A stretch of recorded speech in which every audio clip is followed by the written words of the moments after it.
NAT or PAT. Okay, we will discuss about both of the things. It is called network address translation.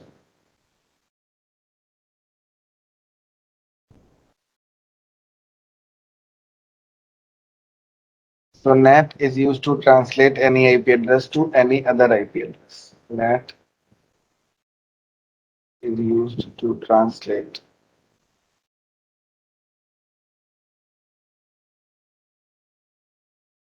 any IP address to any other IP address. Okay, using NAT, we can hide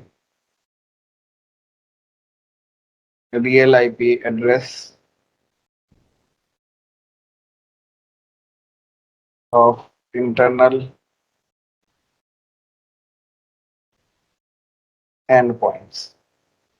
Okay, we can hide real IP address of internal endpoints because we will translate their IP address into any other IP address. NAT is used to provide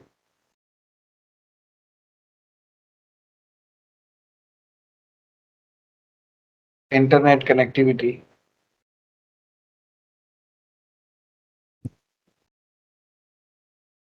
in internal network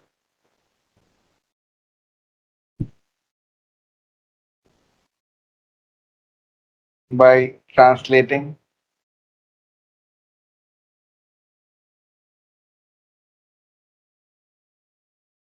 private IP address to public IP. Okay, because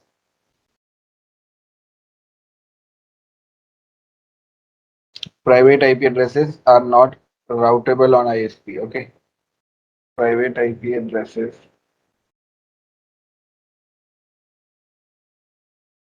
are not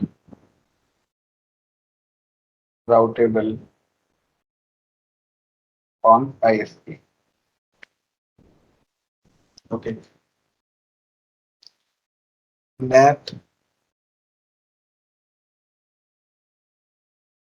also saves public IPv4 addresses because we can translate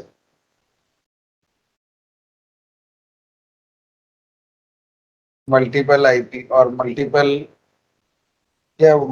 IP addresses into a single IP, right?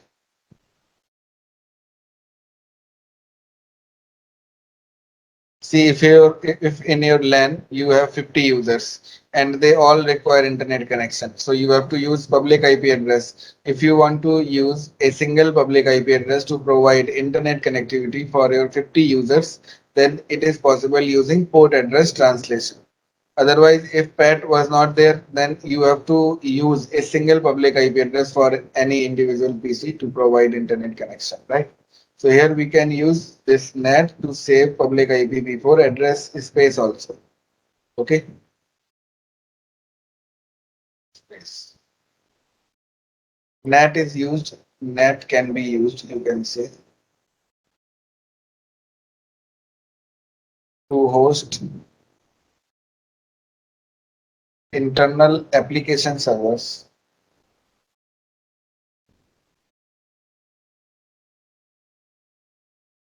for public users, right? If there is any public user who is trying to access your internal server, then you can use this type of configuration where you can host your internal server using some type of NAT rules. Okay. So NAT can be used to host internal application servers for public users. We can also create communication. We can create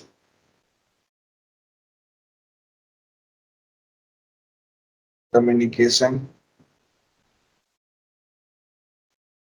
between overlapping subnets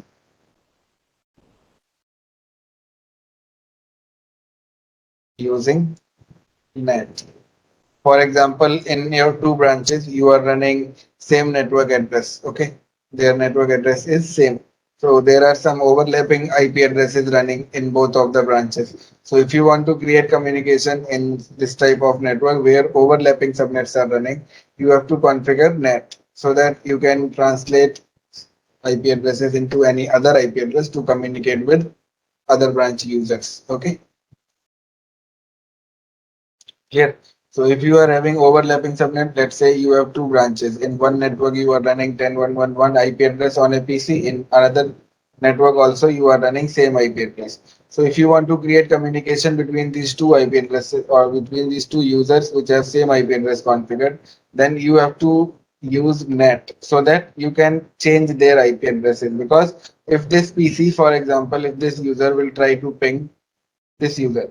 If it is typing 10.1.1 normal, then it will get reply from its NIC, network interface card. This packet will not go out of its network interface card. So here to send this packet to different PC, we have to translate this IP address into any other IP address. Okay. This is how we can create the communication between overlapping subnets using NAT. Okay, so these are the uses of NAT. Okay, you know that private IP addresses and public IP addresses will be used in the network. Private IP addresses will be used in LAN and public IP addresses will be used in WAN, in ISP. So whenever any internal user will try to communicate with ISP, its private IP address will be translated into a public IP address. And you know that private IP addresses are free of cost. You can use them in your internal network and you can create communication for local network. Okay, but when you are going to communicate with the internet or when you are going to communicate with some other branch network, then you have to go through ISP. And on the ISP we need to use public IP addresses, and the public IP addresses you need to purchase them from your ISP, right? So when you have that thing, you can provide internet connectivity in your network. Okay. So it is not about this thing that private IP addresses can be translated into public IP. You can translate any IP address to any IP address. Okay. Clear. So these are some uses of NAT. NAT can also be used to exempt VPN process. Okay. VPN traffic on the firewall. We will see this thing in VPN. I will tell you how to exempt VPN traffic on ASA. Okay. Using identity NAT, we can do that. So here we are going to discuss some NAT types which we will configure on ASA, like static NAT,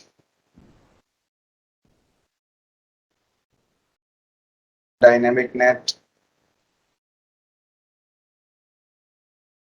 PAT. It is called port address translation.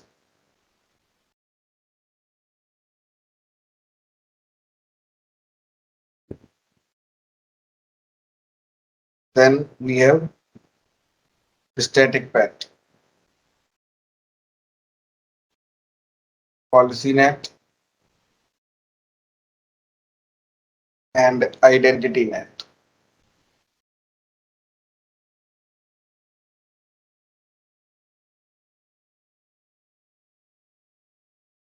Okay, and identity NAT.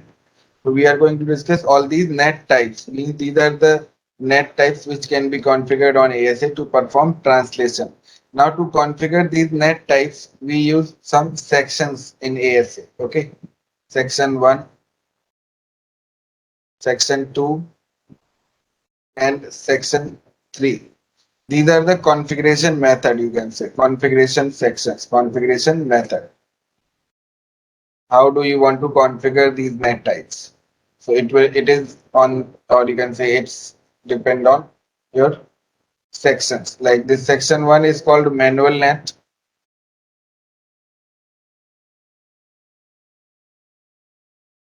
or it is also called twice NAT. Then we have section 2, it is called auto NAT and network object NAT. And section 3 is called after auto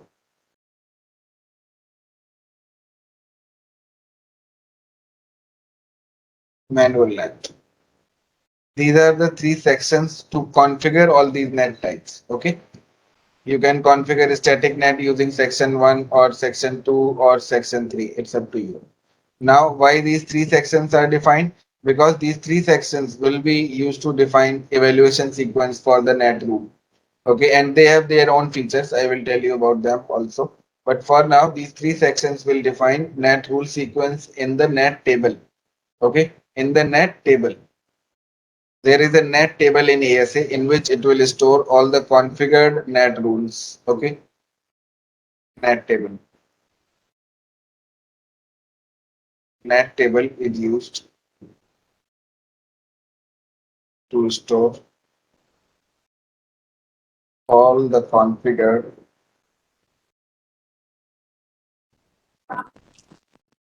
question है NAT rules. Yes. ये जो sections बने हुए हैं ये जो net के types हैं वो ये सब में कौन किस में आता है? सभी किसी में भी कॉन्फ़िगर करो आप। बस ये पॉलिसी नेट होता है, ये सेक्शन 1 में कॉन्फ़िगर होता है। बाकी आप कोई भी नेट किसी में भी करो। जो ये पॉलिसी नेट है सेक्शन ना, बनाना वो सर सेक्शन नेट पे 1 कहीं और सेक्शन 3 में होता है। क्या? सेक्शन बनाने पड़ेंगे नेट पे? सेक्शन बनाने नहीं पड़ते। जब आप नेट रूल कॉन्फ़िगर करोगे ना, उसी टाइम पे वो अपने आप ऑटोमेटिकली डिटेक्ट कर लेगा। You don't need to create these sections, okay? You just need to configure the NAT rule and ASA will decide whether it is a section 1 NAT rule or section 3 NAT rule. Okay. So NAT table is used to store all the configured NAT rules on ASA. ASA will evaluate NAT table in top to bottom. ASA will evaluate or ASA evaluates NAT table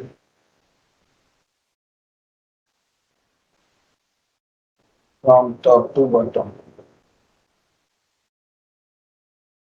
Okay. Wherever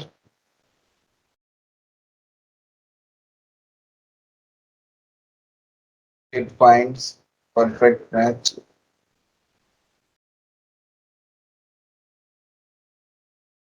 it will translate the packet or translate the IP address. If the rule is not matching, then IP address will not be translated. Okay. Then we have XLATE table. XLATE table is used to store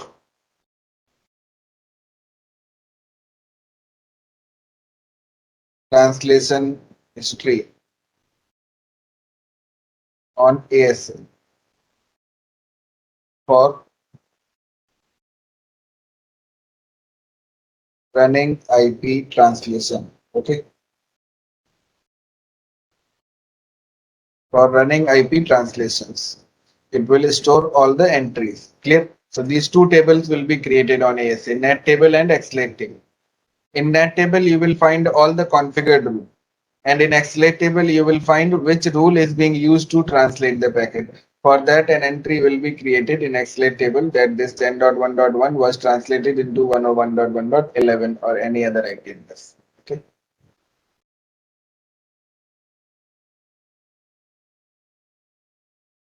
Clear. I will tell you about these sections also. Now let's start with static NAT.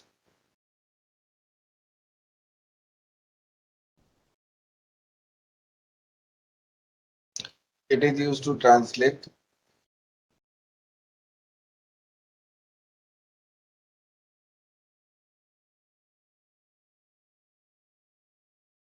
an IP address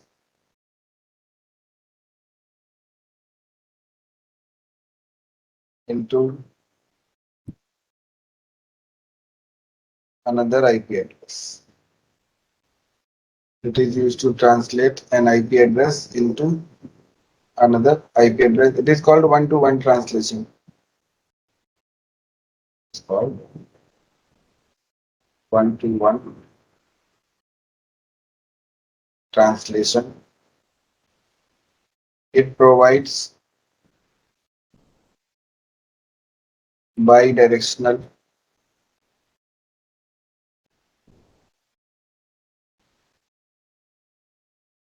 connectivity because its translation table,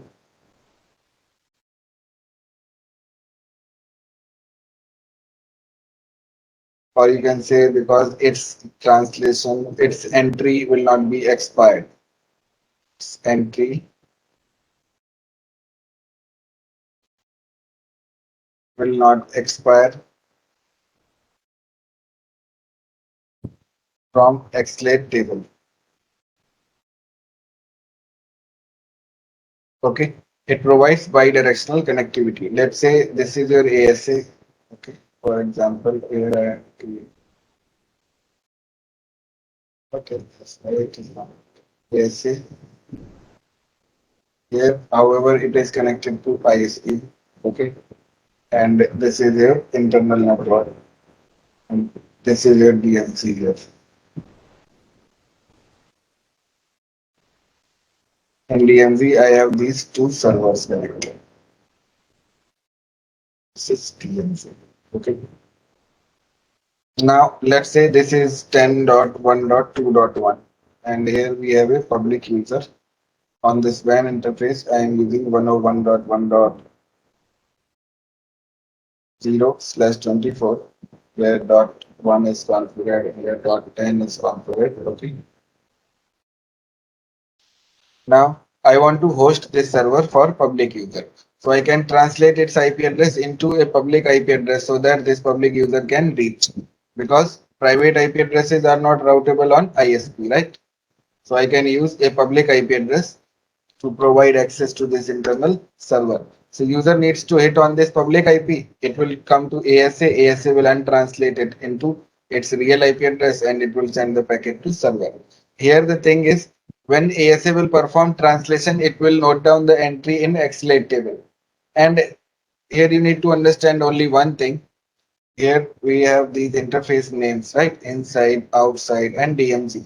Here, if you are defining direction, because when you are configuring NAT rule, you need to define direction from which interface traffic will be coming and what will be the exit interface. So when these internal users will initiate the traffic, it will be inside to outside, right?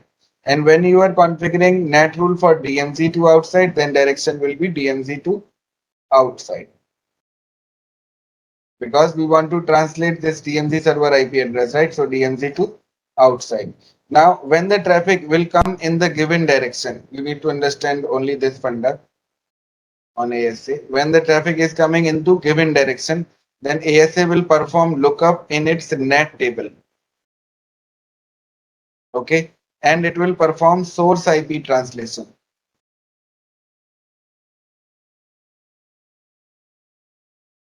Okay. It will perform source IP translation. Second thing, if the traffic is coming in the opposite direction, okay, if the traffic is coming in the opposite direction, then ASA will check XLATE table. ASA will perform lookup in XLATE table and it will perform destination IP and translation. It is not about DMZ to outside or inside to outside. Okay, it is about the direction. For example, if you are defining direction DMZ to outside in the NAT rule, then if this 10.1.2.1 is coming from DMZ and going to outside, this NAT rule will match, and according to the NAT rule, its IP address will be translated into 101.1.11. Now, it is for server access, but when this public user is going to access the server, this public user will also access the server using this public IP. This public user will hit on this public IP address. Okay, this time traffic is coming in the opposite direction, outside to inside. Okay, here the given direction is DMZ to outside, right? But the traffic is coming into opposite direction from outside to inside. So ASA will perform lookup in its XLATE table and it will perform destination IP untranslation, because this public user, when it will initiate the traffic, its source IP address will become, sorry, its IP address will become the source IP address and destination will be 101.1.11. This traffic will come to ASA. ASA will check its XLATE table. And in the XLET table, it will find this entry that 101.1.11 should be untranslated into 10.1.2.1. And according to its routing, it will send the traffic to server. When server will reply back, now when server will reply, server will become source. 10.1.2.1 will become source. And traffic will come in the given direction, DMZ to outside. Because when server will reply, it will send the traffic from DMZ to outside, right? So it will match with this NAT rule, right? It will match with this NAT rule. It is coming in the given direction. So ASA will perform NAT table lookup and it will try to translate source IP address from the packet. This 10.1.2.1 will be translated into 101.1.11 again. And this packet will be sent to ISP and it will provide to this public user. Are you getting this? So Sumit? I mean, sir, for that we'll have to create an access list also, like we created yesterday. Yes, if you want to provide server access for outside user, you need to configure access list to allow the traffic from lower security level to higher security level. Okay, only after that we can uh, Yes, you can do send the this traffic from NAT outside and to PAT. PMC. No, it is not about NAT and PAT. If you want to send the traffic from lower security level to higher security level, then you have to configure ACL on the lower security level interface, right? If you are sending the traffic from inside to outside, then you just need to configure PAT or NAT. Your traffic will be forwarded. Yeah, I mean, the process for doing that will be first ACL creation and then NetPat. Yes. If the traffic is coming from outside, right, from lower security level to higher, then Yeah. you need to configure ACL.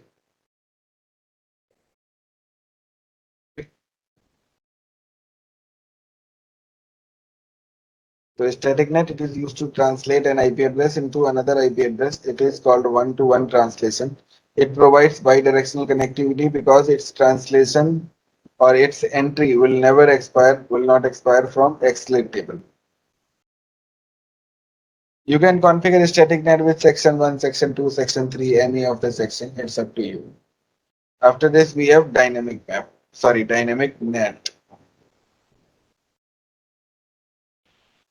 Dynamic net, it is used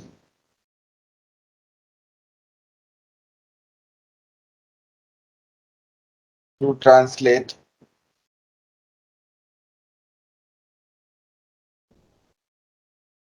multiple internal IP address or multiple internal users into a pool of IP addresses. Okay, pool. In dynamic net, we use a pool of IP addresses. Let's say in my LAN, I am running a network. I have, let's say, 10 PCs. Okay, I have 10 PCs. I am running this network in my LAN and I have 10 PCs. I will translate this network into 101.1.11 and I will take another IP address in my pool 12. For example, I have two IP addresses in my pool. So I can translate multiple internal users into a pool of IP address. Okay. It provides unidirectional connectivity.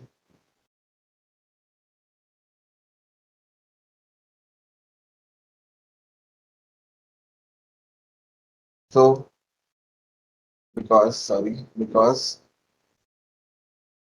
its translation entry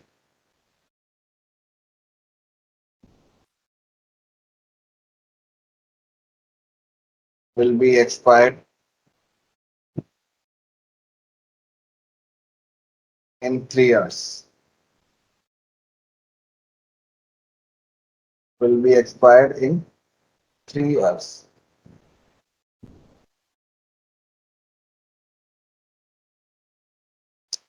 So traffic cannot be initiated from outside,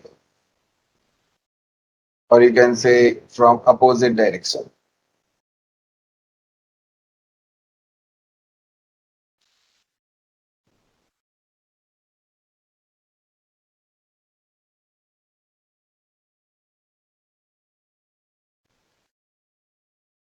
Okay.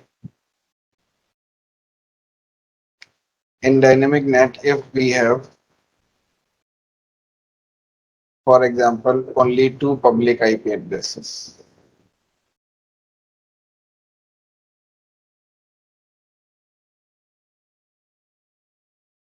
in pool,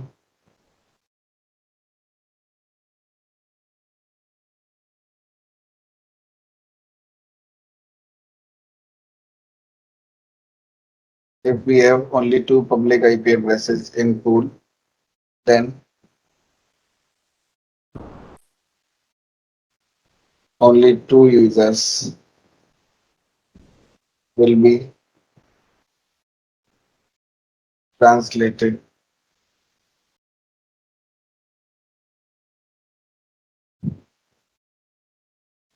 at the same time. Okay. Rest of the users will wait because only two public IP addresses are there. So two internal user will come to ASA. ASA will translate them, right? ASA will translate their IP addresses, and rest of the users will not be translated because there was only two public IP addresses in the pool, and both of them are used. Okay, both of them are exhausted. You can say pool is exhausted. Clear. So rest of the users will wait. When any connection will drop, any user will terminate its connection, then rest of the users will be able to access the internet. And sir, it will be only unidirectional, that two users also. Yes, yes, yes. From opposite direction, you will not be able to initiate the traffic. Okay. In Okay. static net, it is not like that. No, in static net, it is bidirectional. You can initiate the traffic from outside also. Okay. So, I mean, what are the use cases of this dynamic net? Dynamic net is not used in real time. Okay, okay. Okay, because here if you have only two IP addresses, then two users will be translated simultaneously. Okay. So it is not used. We can use dynamic PAT or PAT port address translation rather than using dynamic NAT.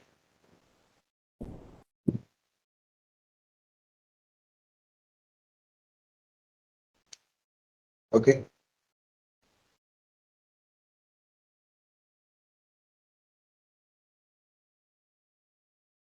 Any doubt, Mr. J, Mr. Deola?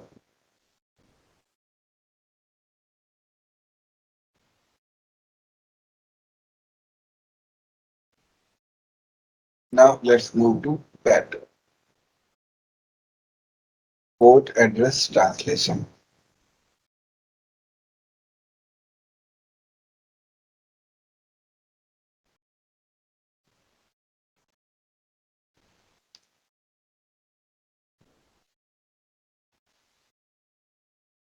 PAT is used to translate multiple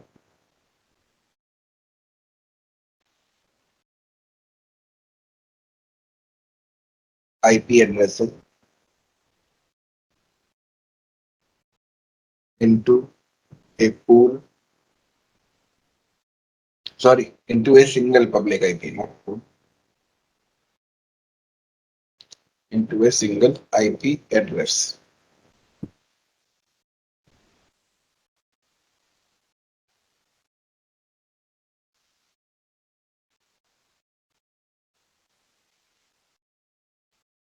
Okay. It also provides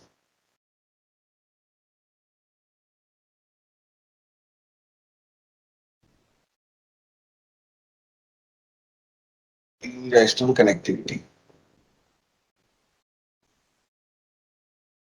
It also provides unidirectional connectivity because its translation entry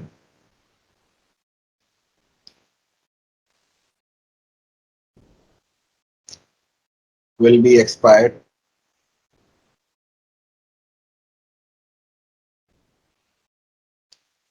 in 30 seconds from XLAT table.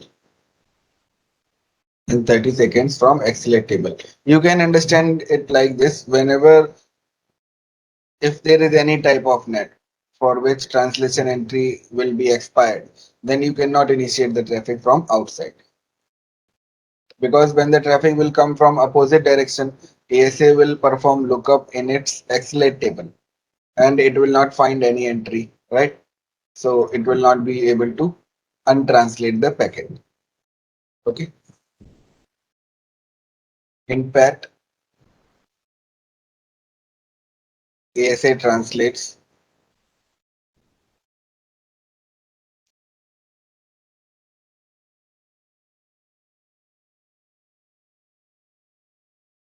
IP and port numbers both. Okay.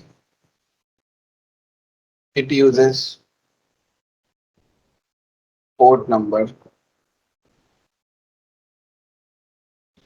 to differentiate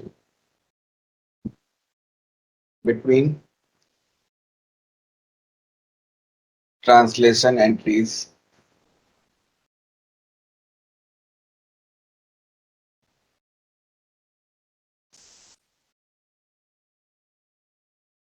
for return traffic. Because multiple IP addresses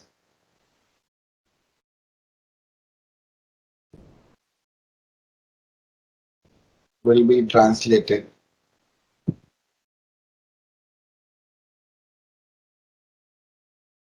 into a single IP address, right? So for the return traffic, ASA will not be able to classify that which public IP address should be untranslated into real IP address, right? So it has to differentiate between multiple translations. So it is using it is using port numbers. Okay. Are you getting this, Mr. Sumit? It is used to provide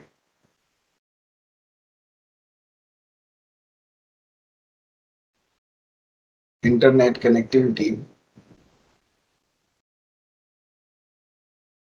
in LAN. Okay, because in LAN we have multiple users, they are using private IP addresses, and we want to provide them internet connectivity. So we can use port address translation to translate all of the internal users into a single public IP addresses. Okay. Okay. So these are net types which we are going to cover, and rest of them I will tell you tomorrow, like this static PAT, policy net, identity net, and then we will discuss about these sections, and then I will start the configuration on ASA for net PAT. Okay, just complete till now whatever we have discussed, and please watch this video before tomorrow's class, and we will continue with static PAT. ठीक है sir.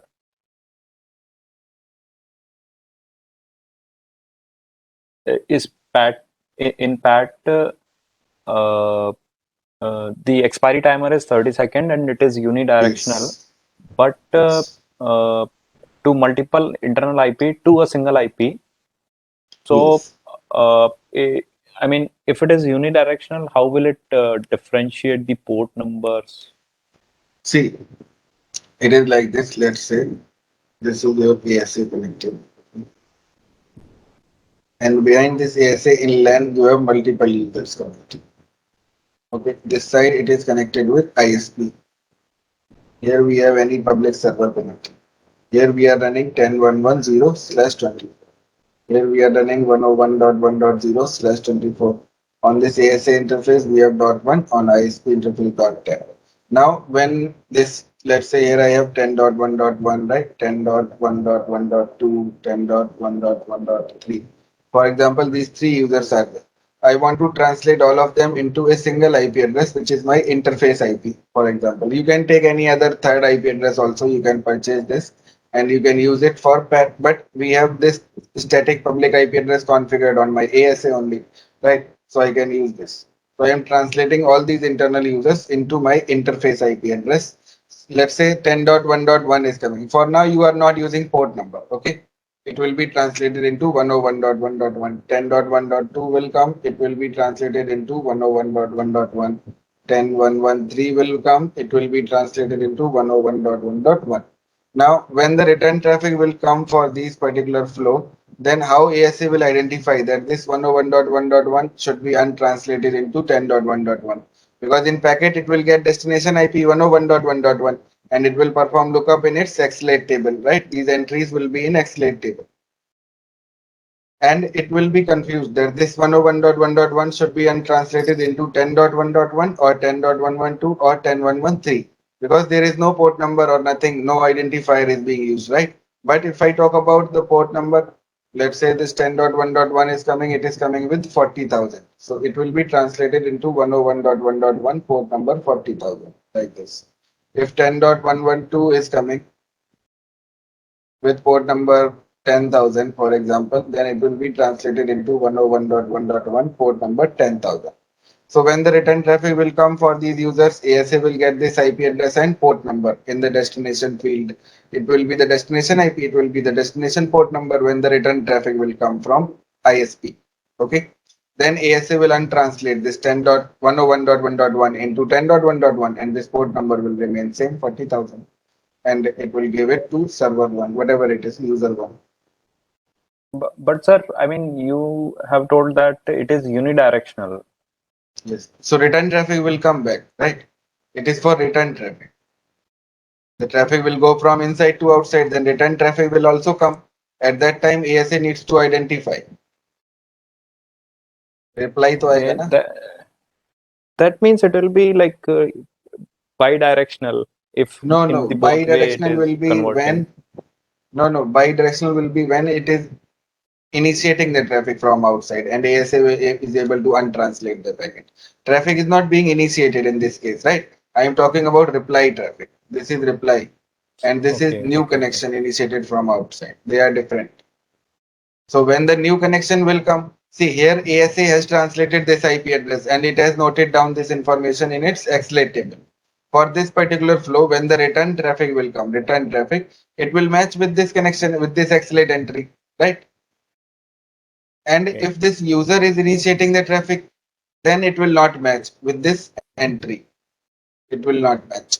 It will not be untranslated. So it will be dropped. Okay. This is called the unidirectional and bidirectional. Return traffic will always come back in any net type. In dynamic net also, return traffic will come back. It will be untranslated. But if any user is initiating the traffic from outside, that traffic will not be untranslated because it will be a new connection, new entry, right? And for that traffic, there will be no entry in XLATE table. Okay. Okay.